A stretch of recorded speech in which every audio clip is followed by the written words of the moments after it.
But anyway, I talked to him about it and about the Union Gate, and I designed the Union Gate and put the different names in it, and the other things, tried to get the family in it. I mean, it's interesting. People working, or what makes the world go round. That's all there is to it. You gotta have the industry. You gotta have the person who'll risk his money, and you have to have designers, but you got to get the job done. And my daughter was an engineer with Boeing, and the husband she had was metallurgical engineer, but he'd say, well, the people on the floor. And I thought, people on the floor, buddy. they're keeping you alive in here, but sometimes you run into that. Yeah. And it's nonsense. It just it's the same nonsense that people say, if you don't learn it by practical experience, you don't know anything. Well, it goes both ways.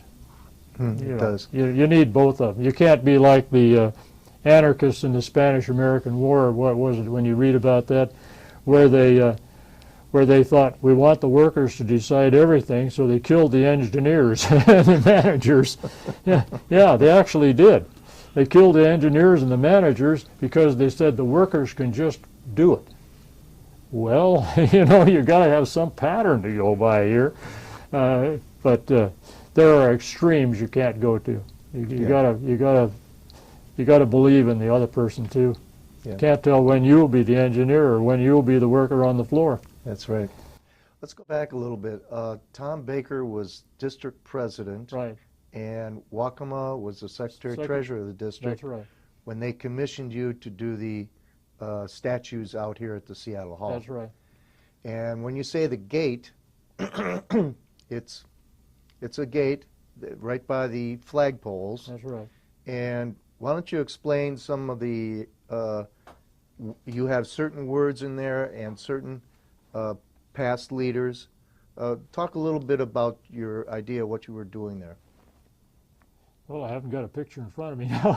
Well, we'll try to take a picture later if we can. Yeah, well, anyway, of course, I put the district number in it, and the names of the past presidents and past secretary treasurers in the gate, and the gate will open.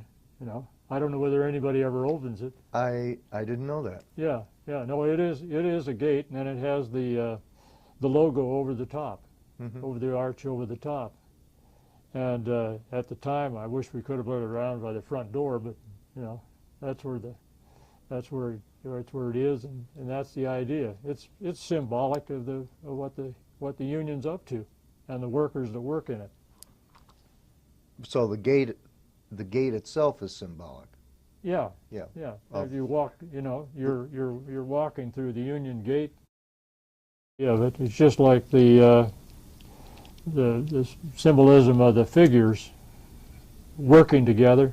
They're riveting. They're working together, and the little boy is sitting there with one of his parents' cap on and holding their tag and sitting on the lunch bucket, and the little girl's got the company airplane, and she did have a rose in her other hand.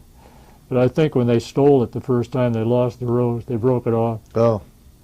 Yeah, now we're talking about the statue on the side of the building where a man and a woman are riveting a section of the plane, and off to the side are two kids. Yeah, or the rest of the family, or symbolic family. Try to get the whole thing in there, because that's what it is. Yeah. I mean, it's whether and I saw the Bunker Hill Company disappear, and that was a place where Grandpa and great-grandpa had worked. Yeah. And that's why you just the Boeing Company is a family-oriented operation. People have worked here, and their parents have worked here, and their grandparents have worked here, and that's the way I look at it. It's just part of their family. Some of them some of them like to think that they hate it, but I'm not sure that that's true. You know, that's just. So when you did the statues or the sculptures at the Seattle Hall, you were still working at Boeing? Oh yeah. And when did you retire from Boeing? You know, I'm thinking it was about 96 or 97, whenever it was. Okay. Yeah. And before that, see, I think I'd already done the one at Everett, at Payne Field, the sculptures at Payne Field. Do you mean for the Union or another one? Oh, the family around a burn barrel. Burn barrel. Why don't you explain that? How did that come about? Well, Ron McGahee came and asked me about, you know, and he told me what they were thinking about. So I made designs, and then I made models, and then they went out to raise the money, and you know, and I started building it. And a lot of times, why I've just like when I built the Sunshine Memorial up at Kellogg, they didn't have the money yet when I started building it. All I could do is hope they'd get the money. What was I going to do with a 12.5-foot tall statue? Keep it in my back room, I guess.